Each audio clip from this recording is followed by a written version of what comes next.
우리가 오늘날 살고 있는 이 시대를 가리켜서 후기 근대 세속주의 또는 포스트 모더니즘 시대라고 합니다.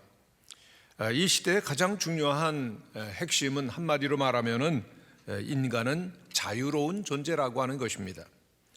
인간이 자유롭다라고 하는 것은 우주 질서도 없는 것이요, 그리고 인간의 본질적인 본성도 없는 것이요, 그리고 우리가 무릎을 꿇어야 될 그 어떤 진리나 절대적인 도덕도 없다라고 생각하는 것입니다. 다시 말씀드리면 이 우주 전체가 임의의 불확실한 우연이기 때문에 더는 어떠한 기도도 필요 없다라고 보는 것입니다. 그리고 아무것도 우리 인간에게 권리를 주장할 수 없기 때문에 우리 인간은 각자 주관대로 살면 된다라고 그렇게 주장하는 것입니다. 오늘날 사람들이 말하는 자유는 신도 없고 그리고 오직 자기만을 주장하는 자유입니다. 그래서 무엇이든지 내 마음대로 할 수 있으면 나는 자유롭다라고 그렇게 생각하는 사람들이 참으로 많이 있습니다. 그러나 우리들이 깊이 생각해 보면은 이렇게 무제한적으로 선택할 수 있는 그러한 그 무제한 선택의 정의로서 규정되는 자유라고 하는 것은 통하지 않는 것입니다. 왜냐하면 무제한의 자유라고 하는 것, 이것은 불가능하기 때문입니다. 이 자유라고 하는 것이 우리의 삶 가운데 어떻게 작동되는지를 우리는 깊이 생각해야 되는데, 팀 켈러 목사님은 이런 예를 들었습니다. 무엇이든지 식성대로 먹기를 즐겨하는 60대 남자가 있었습니다. 음식 먹는 거 좋아했고 또 이분이 좋아하는 것은 손주들과 함께 즐겁게 지나는 시간 아주 좋아했습니다. 이해가 되시죠? 먹는 것, 손주들하고 잘 지내는 것 얼마나 좋습니까? 이 둘 다 일상생활 속에서 그에게는 큰 의미와 만족을 주는 중요한 부분이었는데, 어느 날 정기 검진을 받던 날 의사로부터 이런 말을 듣는 겁니다. 선생님, 지금부터 식단을 엄격하게 제한하지 않으면 심장 문제가 악화되어서 심장 발작을 일으킬 수가 있습니다. 평소 즐겨 먹던 모든 음식 완전히 끊어야 합니다. 여러분, 오늘날 우리 현대인들이 정의하는 자유란 무엇이든지 하는 그런 능력이라고 그랬죠. 그러나 원하는 바가 충돌을 일으킬 때도 이런 정의가 통할까요? 그렇지 않습니다.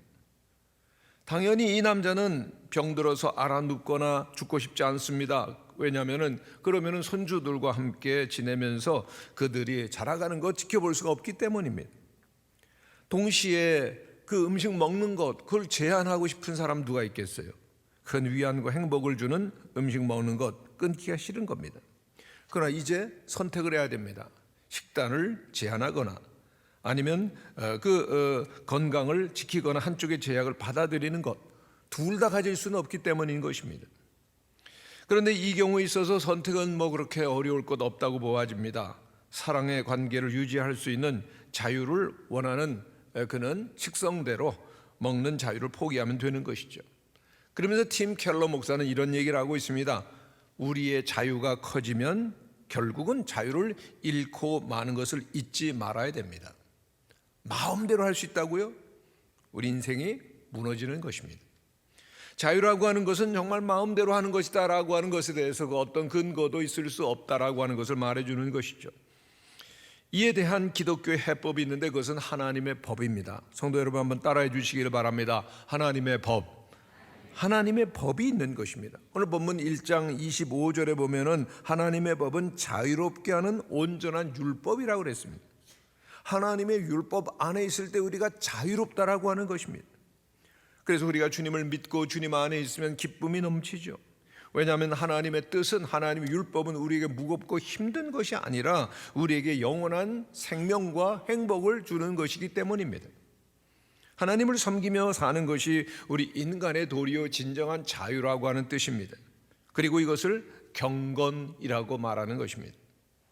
경건은 히브리인들의 사상 가운데 가장 중심적인 위치에 있는데, 하나님은 어떤 분이시죠? 하나님은 전능하시고 초월자이시고 지혜와 사랑과 능력이 많으시고 심판하시는 하나님이신데, 이러한 하나님을 한마디로 총칭해서 부르는 것이 거룩이라고 하는 것입니다.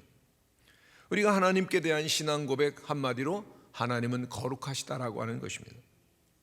그리고 그 거룩하신 하나님을 섬기는 우리의 인간 자세, 신앙을 포함한 소망과 사랑 등 그 하나님을 믿는 모든 자세, 섬기는 자세를 한마디로 경건이라고 말하는 것입니다.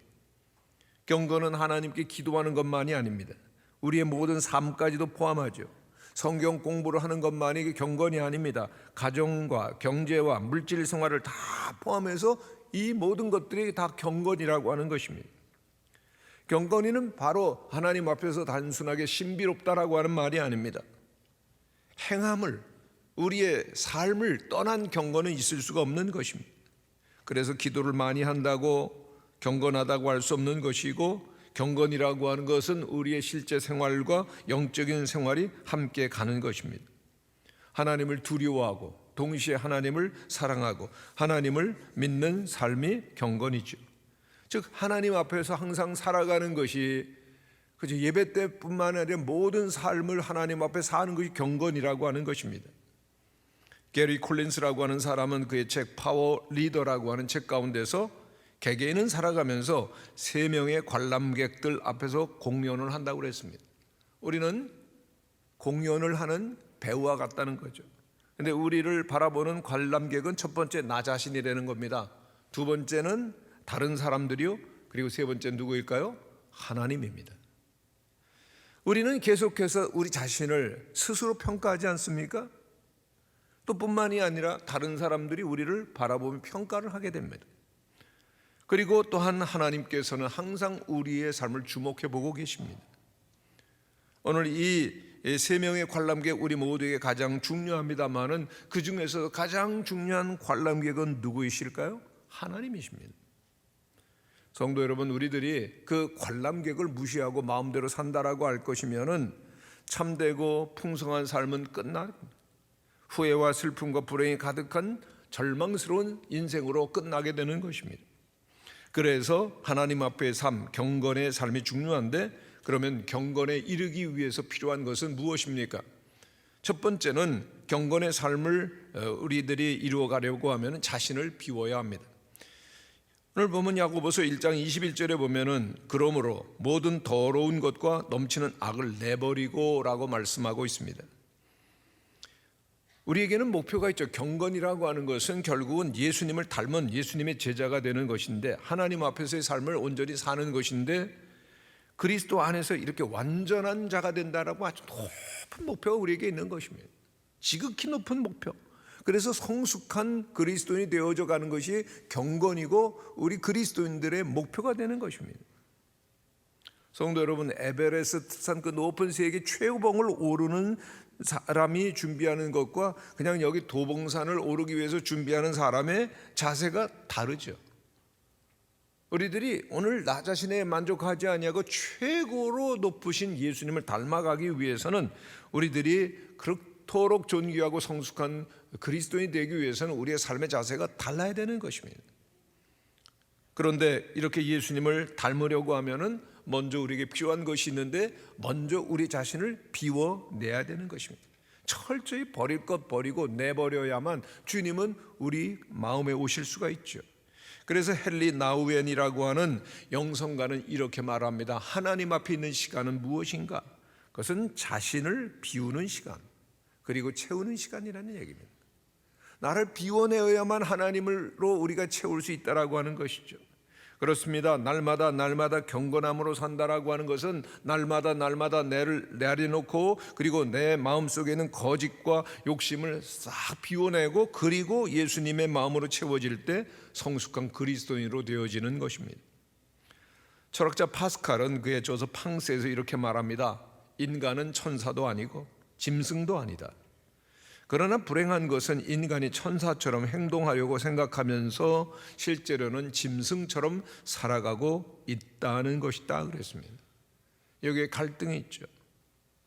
우리의 생각과 뜻과 이상은 높아서 천사와 같은데 실제 행동은, 삶은 그렇지 못할 때가 얼마나 많이 있습니까? 그래서 짐승 같다라고 하는 것입니다. 이 갈등 속에 문제가 있는데 성경은 말씀합니다. 의인은 없나니 하나도 없다 그랬습니다. 우리 모든 사람들의 마음속에는 죄가, 어둠이 있습니다. 죽음이 있는 겁니다. 그런데 이 죄 문제를 해결해 주는 것이 예수 그리스도의 십자가입니다. 예수님은 우리의 죄와 모든 죽음의 문제까지 해결해 주시기 위해서 이 세상에 오셨고, 그리고 우리를 위해서 십자가를 지셨습니다. 그렇다면 우리가 예수 그리스도를 믿고 따르려고 하면 어떤 것이 필요합니까? 예수님처럼 우리의 마음속에 있는, 예수님처럼 되기 위해서 우리의 마음속에 가득한 덩그러운 욕망과 세상적인 생각들, 이것들을 다 비우고 주님을 모셔드리는 겁니다. 주님 우리의 죄와 허물을 십자가에다 못 박으셨기 때문입니다. 마음속에 있는 인간의 악한 욕심들을 깨끗하게 떨쳐버려야 되는 것입니다. 우리의 마음에 있는 교만과 선입견과 고정관념들을 다 비워버리고 어린 아이와 같은 그런 마음이 되어질 때 예수님은 우리의 마음에 임하시는 줄로 믿습니다. 자기를 비우는 것, 그것이 새로운 피조물로 새로운 삶을 사는 첫 번째 조건이 되는 것입니다. 우리의 비워진 마음, 그리고 깨끗하게 씻겨진 마음 가운데만 예수님을 모실 수 있는데, 바로 이것이 자기 부정이고 진정한 믿음의 길인 것입니다. 성도 여러분, 꼭 기억하시길 바랍니다. 비울 때에만 채워집니다. 낮아질 때만 주님이 높이십니다. 내가 연약함을 고백할 때 주님 안에서 강해지고, 내려놓을 때 풍성해지는 것, 하나님의 법칙인 것입니다. 예수 그리스도를 위해서 우리의 자신을 비울 때, 진정한 회개의 삶이 있게 되어질 때 주님께서는 영원한 생명의 비밀을 보여주시고 경건에 이르게 될 줄로 믿습니다. 두 번째로, 경건의 삶에 이르는 원칙은 들으라고 하는 것입니다. 오늘 본문 19절에 보면은 듣기는 속히하고 말하기는 더디하며 그랬습니다. 한번 따라 하시기를 바라며, 듣기는 속히하고 말하기는 더디하며. 그리고 21절에 보면은 말씀을 온유함으로 받으라 말씀하고 있습니다. 우리가 그리스도인으로서, 하나님의 사람으로서, 하나님의 백성으로 살기 위해서 필요한 것은 하나님의 말씀을 사모하는 마음 갖는 것이죠. 왜요? 예수님 말씀대로 우리는 떡으로만 사는 존재가 아니라 하나님의 입에서 나오는 모든 말씀으로 살아가는 존재이기 때문에 그렇습니다. 그리고 그 하나님 말씀을 우리들이 받을 때 온유한 마음으로 받으라 그랬습니다. 하나님께서 나를 사랑하셔서 이 말씀을 나를 위해 주시는구나. 설교를 듣다가 보면, 그거 아무개 집사를 위해 주는 말씀이네. 그거 내 남편 들으라고 하는 말이네. 자기에게 주시는 말씀으로 안 받는다는 얘기입니다. 하나님께서는 우리를 위해서 오늘도 말씀하시는 줄로 믿습니다. 그러니까 말씀을 사모하는 마음 가져야죠. 목마른 사슴이 시냇물을 찾기에 갈급함같이 늘 하나님의 말씀을, 마음을 열고 귀를 기울여 들어야 된다는 것입니다. 말씀으로 사는 존재이기 때문에 그렇습니다. 하나님께서는 우리를 말씀으로 거듭나게 하십니다. 우리가 말씀으로 살아가는 존재이기 때문에 늘 말씀을 가까이 해야 할 것입니다. 그래야 우리의 영혼이 소생하는 은혜가 있는 것입니다. 오늘 19절 말씀을 한번 같이 읽어보시면 좋겠습니다. 같이 읽죠. 시작. 내 사랑하는 형제들아, 너희가 알지니 사람마다 듣기는 속히하고 말하기는 더디하며 성내기도 더디하라. 가장 중요한, 듣기는 속히하라는 거예요. 말하기는 더디하고 성내기도 더디하라. 근데 반대로 하는 사람들이 얼마나 많습니까? 말만 하고 성은 내는데 진리의 말씀, 하나님의 말씀을 듣지 않을 때 우리들의 삶은 어떻게 될까요? 무너져 내리는 것입니다. 성도 여러분, 오늘 내가 어떻게 해야 되지? 무엇을 해야 되지? 어디로 가야 되지? 알지 못해서 방황하고 있습니까? 말씀을 통해서 하나님의 뜻을 깨닫게 되는 것입니다. 하나님의 지혜를 얻고 삶의 방향을 정할 수가 있는 것입니다. 세상에 악이 우리를 공격하죠. 유혹합니다. 어떻게 이길 수 있을까? 예수님께서 하나님의 말씀으로 사탄의 유혹과 시험을 이기셨습니다. 오늘 우리들도 말씀으로만 승리할 수 있다라고 하는 것입니다. 그렇습니다. 인생의 모든 문제에 대한 해답이 바로 하나님의 말씀 가운데 있습니다. 그러므로 늘 말씀을 사모하고, 그리고 말씀을 귀 기울여 들어야 됩니다. 늘 우리들이 예배를 사모하시고 들으며, 그리고 또한 경건에 이르기 위하여서 늘 시간을 내어서 하나님의 말씀을, 경건서적을 읽어야 하는 것입니다. 이스라엘 백성이 40년간 광야 생활을 마치고 가나안 땅으로 들어가기 직전에 모세를 통하여서 하나님께서 하나님의 백성들이 어떻게 삶을 살아야 될지를 원칙을 가르쳐주는 말씀이 신명기의 말씀인데, 신명기에서도 중심 구절은 6장 4절에서 9절 말씀입니다. 그 가운데 핵심은 바로 시작 부분인데요. 이스라엘아 들으라. 우리 하나님 여호와는 오직 하나인 여호와시니 너는 마음을 다하고 뜻을 다하고 힘을 다하여 내 하나님 여호와를 사랑하라. 들으라고 하는 말씀입니다.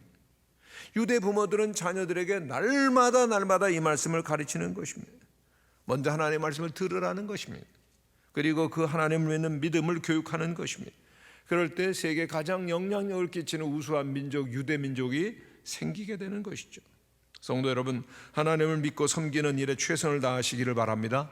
아무리 바빠도 아무리 힘들어도 예배를 드리고 말씀 듣는 것을 최우선으로 해야 할 것입니다. 하나님께서는 예배 드리는 것을 귀하게 여기는 민족과 백성들에게만 복을 주십니다. 27절에 보면은 자기를 지켜 세속에 물들지 않는 것이 참 경건이라고 말하고 있습니다. 세속에 물들지 않는다, 세상의 유혹을 따라서 살지 않는다는 것입니다. 성도 여러분, 이 세속 사회 속에서 우리를 지킨다는 것, 우리의 모든 세상에 있는 사람들이 살아가는 그러한 정신적인 그리고 또한 시대적인 그리고 모든 사조와 풍조로부터 우리를 격리시킨다는 겁니다. 세속 사회로부터 끊는 것입니다. 육신의 정욕과 안목의 정욕과 이생의 자랑으로부터 우리를 지켜야만 경건에 이르는 것이죠. 그래서 이것을 바울은 적극적으로 이렇게 표현합니다. 너희 몸을 하나님이 기뻐하시는 거룩한 산 제물로 드리라. 이는 너희의 드릴 영적 예배니라. 경건의 삶은 불의한 세상 가운데에서 우리 자신을 지키는 소극적인 의미만 가지고 있는 것이 아니라 적극적으로 하나님께서 기뻐하시는 거룩한 삶으로 우리의 자신을 늘 바쳐야 된다라고 하는 것입니다. 그래서 우리의 삶이, 우리 모든 성도들의 삶이 계속해서 솟아나오는 샘물과 같아야 되는 것입니다. 그럼 아무리 홍수가 그 위에 덮쳐도 계속해서 샘물이 솟아나오기 때문에 물들거나 더럽혀지지 않는 것입니다. 그 샘물 주위에는 곧 여러분의 가정과 여러분의 영혼과 삶에는 늘 맑은 물이 흘러 넘치게 되는 것입니다. 하나님 앞에서 하나님을 위해서 거룩하게 살고자 하는 마음을 가지시고, 그리고 또한 늘 주님의 은혜가 넘치게 될 때 세상의 그 세속적인 풍조가 우리를 지배하지 못하고 승리하는 삶을 살게 될 줄로 믿습니다. 세 번째로 경건에 이르는 삶은 말씀대로 행하는 것입니다. 오늘 22절에 있는 말씀을 보면 너희는 말씀을 행하는 자가 되고 듣기만 하여 자신을 속이는 자가 되지 말라 그랬습니다. 말씀을 행하는 자가 되라. 말씀을 행하는 자라. 저자 야고보를 통해서 하나님께서는 우리에게 경건의 능력과 비밀을 보여주십니다. 참된 경건이라고 하는 것은 입으로, 말로, 생각으로 끝나는 것 아니라고 하는 것입니다. 행함이 있어야 된다는 겁니다. 중국 사람들의 속담에 보면 이런 말이 있는데요. 가르치라, 곧 잊어버린다. 보여주라, 기억하게 될 것이다. 참여시키고 동참하고 행동하게 하라. 그러면 이해하게 될 것이다 라고 하는 말이 있습니다. 여러분, 아무리 많이 공부해도 별로 소용이 없는 것은 자기가 경험한 것만큼만 알기 때문입니다. 내가 경험하지 않은 것은 실제로 아무런 의미가 없습니다. 요즘에는 지식과 정보 과잉 시대이라서 많은 것을 알고 배웁니다만은, 그러나 사람들을 보면 무지한 것을 보게 됩니다. 왜 그렇죠? 실제로 경험한 것이 없기 때문입니다. 아무리 가상현실 속에서 많은 것을 보는 것 같아도 실제 삶 가운데서 경험하고 행해야 그것이 내 것이 되는 것이죠. 몸으로 부딪히고 실제 삶과 경험 속에서 배우는데 산교육이 오늘날 없습니다. 그래서 말만 많고 생각만 많은 것이죠. 행함이 없으면 아무런 열매가 그리고 또한 의미가 없는 것입니다. 요한복음 1장에 보면은 예수님에 대해서 성경은 이렇게 말씀을 시작하며 태초에 말씀이 계시니라. 그리고 또한 계속해서 이 말씀이 육신이 되어 우리 가운데 거하셔서 그 영광을 우리가 보았다. 그렇게 얘기를 하고 있습니다. 예수님께서 보이신 하나님의 말씀은 세 가지이로서 주님이 하시는 말씀, 그리고 주님이 보이시는 삶과 행동, 그리고 주님의 인격, 주님 자신인 것입니다. 중요한 것을 보면은 주님의 인격이나 행동이나 그리고 말씀이 언제 하나였죠. 일치하시는 것입니다. 언제나 말씀하시고 말씀하신 대로 사시고 그대로 진실하셨던 주님, 바로 이것입니다. 오늘 우리들이 진정한 그리스도인으로서 살아야 되는 참으로 여기에 모습이 있는데, 진정한 경건의 목표가 말씀대로 행하는 것으로 완성되어지는 것입니다. 오늘 27절에서 하나님께서 말씀하십니다. 하나님 아버지 앞에서 정결하고 더러움이 없는 경건은 곧 고아와 과부를 그 환난 중에 돌보고 또 자기를 지켜 세속에 물들지 아니하는 그것이니라.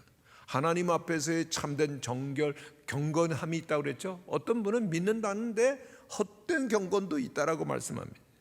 그런데 진정한 온전한 경건은 무엇이냐? 우리 주변에 어려움 당하는 사람이 있으면 돌보는 것이다 라고 말씀합니다. 하나님을 사랑한다고 말하면서 우리들 주변에 고통당하고 그리고 어려움을 당하는 사람들을 외면하는 것은 경건이 아니라고 말씀하는 것입니다. 성도 여러분, 하나님께서 늘 관심을 가지고 있는 것은 연약한 자, 힘든 자, 외로운 자, 정말 살아가는 것이 너무나 벅찬 자, 여기에 대해서 관심을 갖고 계셔요. 그렇다면 우리 믿는 사람들, 우리가 하나님의 자녀라고 하면, 여러분 하나님의 자녀임을 믿습니까? 우리 하나님의 자녀라면 마땅히 우리의 아버지 하나님께 가지고 계시는 그 마음을, 그 관심을 우리들이 가져야 되는 것이죠. 신앙생활이라고 하는 것은 그리스도인으로서 사랑하는 법을 배워가는 과정이라고 할 수가 있습니다. 그리스도 예수 안에서 하나님의 자녀가 되었기 때문에 우리들은 이제 하나님의 자녀답게 살아야 될 것입니다. 인생에는 두 가지 길이 있습니다. 진실과 거짓. 두 가지 길밖에 없어요. 참되고 진실하게 사느냐, 아니면 거짓되고 악하게 사느냐. 중간은 없죠. 신앙생활도 두 가지 유형밖에 없습니다. 거짓된 경건, 헛된 경건을 가지고 있느냐, 아니면 참된 경건, 진실한 신앙생활을 하고 있느냐라고 하는 것입니다. 성도 여러분, 우리들이 시간이 가면 갈수록 더욱더 거짓되고 헛된 경건에서 멀어지시고 참된 경건, 온전한 경건에 이르시는 성도님들이 되시기를 바랍니다. 매일매일의 삶 속에서 더욱더 하나님의 형상이 우리들 가운데 이루어져 가야 된다라고 하는 것입니다. 그러기 위해서 늘 마음을 비우고 말씀을 들으시고 행하심으로 주님을 닮아가시는 은혜가 충만하시기를 바랍니다. 사도행전 10장에 보면은 경건한 사람 한 분을 만나게 되는데 바로 고넬료입니다. 그런데 그는 군인이었습니다. 로마 군인이었죠. 이방 사람이었습니다. 그런데 중요한 것은 이 이방 사람 고넬료 한 사람을 통해서 예수 그리스도의 복음이 전 세계로 퍼져가는 겁니다. 로마로 들어가는 것입니다. 그리고 그는 이방 사람으로서 첫 번째 그리스도인이 되는 놀라운 은혜를 입게 되어집니다. 당시 로마 군인은 어마어마한 세력이 있었습니다. 그런데 이 한 사람이 진실한 그리스도인이 되게 될 때 로마로 복음을 전하게 된 놀라운 그 다리가 되고 길이 되는 것이었습니다. 그런데 고넬료는 그 사령부에 속해 있는 백부장이었다라고 말하죠. 지성적으로 굉장히 높게 인정을 받는 사람인데 성경은 그를 가리켜서 경건한 고넬료라고 말하고 있습니다. 온 집으로 하나님을 경외했다라고 말하고 있습니다. 그런데 경외한다라고 하는 것은 두려워한다는 겁니다. 하나님을. 여러분, 군인은 사람 죽이는 사람, 전쟁하는 사람인데 무서운 것이 없는 사람이죠. 그런데 하나님을 두려워했다. 이게 굉장한 표현입니다. 요즘도 보면 하나님을 두려워할 줄 모르는 사람들 때문에 많은 문제가 있는 것을 보게 됩니다. 사람들 보면요, 무서운 게 없어요. 하나님도 무섭지 않아서 제 마음대로 삽니다. 마음대로 이기적으로, 물질적으로, 마음대로 방탕해도 뭐 되는 줄로 생각을 하는 겁니다. 하나님 무서운 줄을 모르는 거죠. 그런데 고넬료는 달랐습니다. 하나님을 군인으로서 두려워한다는 겁니다. 그런데 이 두려움이 어떤 두려움이겠어요? 어떤 형벌을 받을까 봐, 저주를 받을까 봐, 심판을 받을까 봐 두려워하는 것 아닙니다. 정말 하나님을 사랑하기 때문에, 사랑하는 그 하나님의 마음을 아프게 할까, 상하게 할까, 마음에 두려워하는 것입니다. 여러분, 부모님을 두려워합니다. 부모님이 우리 자녀들보다 약하셔도 두려워해요. 왜요? 부모님이 너무 소중하기 때문에. 아멘이십니까? 사랑하는 아내, 그리고 또한 자녀들을 두려워할 때도 있습니다. 사랑하기 때문이죠. 하나님도 마찬가지입니다. 하나님을 사랑하는 마음이 가득하기 때문에 하나님을 두려워하는 그런 마음이 바로 고넬료에게 있었고, 그리고 고넬료는 온 집안으로 더불어 하나님을 경외했다라고 말하고 있습니다. 사도행전 10장 2절의 말씀입니다. 어떤 분은 자기는 열심히 믿는다고 하는데 가족에 대해서는 생각하지 않고 관심을 기울이지 않는다. 얼마나 잘못된 일이겠습니까? 내가 예수님을 믿고 하나님의 나라에 간다면은 우리의 가족들도 함께 하나님의 나라에 가는 것이 얼마나 소중한 일입니까? 고넬료는 온 집으로 더불어 하나님을 경외했다. 너무나도 소중한 이야기입니다. 이것이 경건이죠. 나 혼자 잘 믿는 것, 이건 경건이 아닙니다. 온 집안으로 더불어 믿는 것이 경건이고, 또한 그 사도행전 10장에 보면 고넬료는 백성을 많이 구제했다라고 말하고 있습니다. 군인인데 경건해서 어려운 사람들을 많이 돌봤다라고 하는 것입니다. 그 식민지 그 제국이었던 유대 제국의 많은 그 어려운 사람들을 돌보는 거죠. 마태복음 8장에 보면 가버나움에 백부장 한 사람이 있었는데 이 백부장이 예수님께 큰 칭찬을 받습니다. 이스라엘 중 아무에게서 이만한 믿음을 만나보지 못하였노라. 너무나도 소중한 칭찬을 받는데 왜 그렇죠? 군인 백부장이 예수님 앞에 나와서 절을 하면서 요청을 하는데 내 하인을 고쳐달라고 하는 겁니다. 당시 노예는 사람 취급 못 받았습니다. 하인 한 사람쯤 병들고 죽는 것 뭐 상관도 안 했습니다.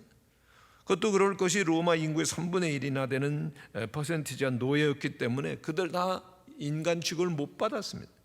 그런데 이 백부장이 하인을 위해서 예수님 앞에 간절히 그것도 엎드려서 구한다고 그랬습니다. 군인 중에 이런 사람이 있었다는 것, 참 그 권세가 있었던 그 군인 신분으로 이런 사람이 있었다는 건 놀라운 일입니다. 본문에 고넬료가 백성을 많이 구제했다고 그랬습니다. 신분으로나 환경으로나 그럴 사람이 아닌데 군인이었는데 구제하는 불쌍하는 마음 하나님께서 소중히 보셨던 것이죠. 그리고 10장 2절에 보면 그는 항상 기도하더니 그랬습니다. 한번 따라 하시기를 바랍니다. 항상 기도하더니, 기도하는 사람이었습니다. 그는 모든 경우에 시간을 정해놓고 규례를 따라 기도합니다. 그런데 고넬료가 무슨 제목으로 기도를 했겠습니까? 이미 이 사람 권세도 있고 출세도 있고 돈도 있고 다 가진 사람입니다. 그런데 이 사람이 무슨 기도를 하겠습니까? 더 출세하게 해주세요? 돈 더 많이 벌게 해주세요? 저거는 그렇게 기도하지 않았을 것입니다. 아마 이렇게 기도했을 것입니다. 하나님, 제가 지금 하나님을 믿고 섬긴다고 하지만은 모르는 것이 정말 너무 많습니다. 아무쪼록 저를 가르치고 인도하는 지도자를 보내주세요. 하나님, 좀 더 하나님의 말씀을 밝히 깨달아 알게 하시고 바르게 믿게 해주세요. 이런 기도였을 겁니다. 세속적 욕망을 추구하는 기도가 아니었을 것이라는 것이죠. 하나님, 제가 지금 경건하게 살려고 힘쓰고 있는데 좀 더 경건하게, 좀 더 하나님의 마음에 합당하게 살게 해주세요 라는 것이 그의 소원이었을 것입니다. 중요한 것은 그의 기도가 응답되더라는 것입니다. 천사가 나타나서 그에게 말합니다. 사도행전 10장 4절 말씀을 우리들이 한번 같이 읽어보겠습니다. 시작. 내 기도와 구제가 하나님 앞에 상달하여 기억하신 바가 되었으니 아멘. 하나님께서도 그의 기도에 주목하고 귀를 기울이시고 들으셨다라고 하는 것입니다. 그의 경건이 하나님 앞에 상달되더라는 것입니다. 그렇습니다. 경건은 사람이 인정해야 경건이 되는 것이 아니고 하늘에 계신 하나님께서 보시고 인정할 때 진정한 경건이 되는 줄로 믿습니다. 우리의 기도도 마찬가지입니다. 하나님께서 들으셔야죠. 그의 구제가 상달되었다. 하나님께서만이 아시고 하나님께서 인정하시는, 이는 진정으로 그렇게 사람들을 불쌍히 여기며 도와주는 참으로 그 구제를 인정하는 사람이었습니다. 그의 기도를 들으셨습니다. 그래서 하나님께서 고넬료에게 복을 주십니다. 그 복은 복음을 주시는 것입니다. 고넬료는 일단 유대교를 믿었던 사람이죠. 유대교를 너무나 진실하게 믿는 겁니다. 그냥 헛된 경건이 아니고 진정한 경건, 가짜 유대교인이 아니라 진정한 유대교인이었어요. 그가 아는 한도 내에서 최선을 다하고 있었을 때 하나님께서는 그를 좀 더 인도하셔서 유대교인에서 이제는 참된 기독교인이 되게 하셨던 것입니다. 그리고 베드로를 청하라 해서 베드로에게 복음을 들으라고 그렇게 인도해 주셨습니다. 경건한 유대인이 이제 경건한 그리스도인으로 바뀌는 놀라운 축복을 받게 되는데, 이러한 복이 우리 모든 성도들에게도 임하게 되시기를 간절히 축원합니다. 영원한 생명을, 하나님의 나라를 상속받는 축복이 경건한 자에게 있는 것입니다.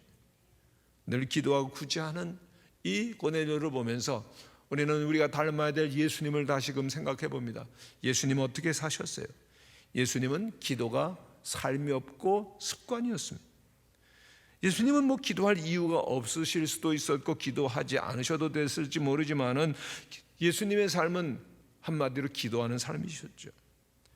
마가복음 1장에 보면은 새벽 아직 밝기 전에 예수께서 일어나 나가 한적한 곳으로 가서 거기서 기도하시더니 그랬습니다.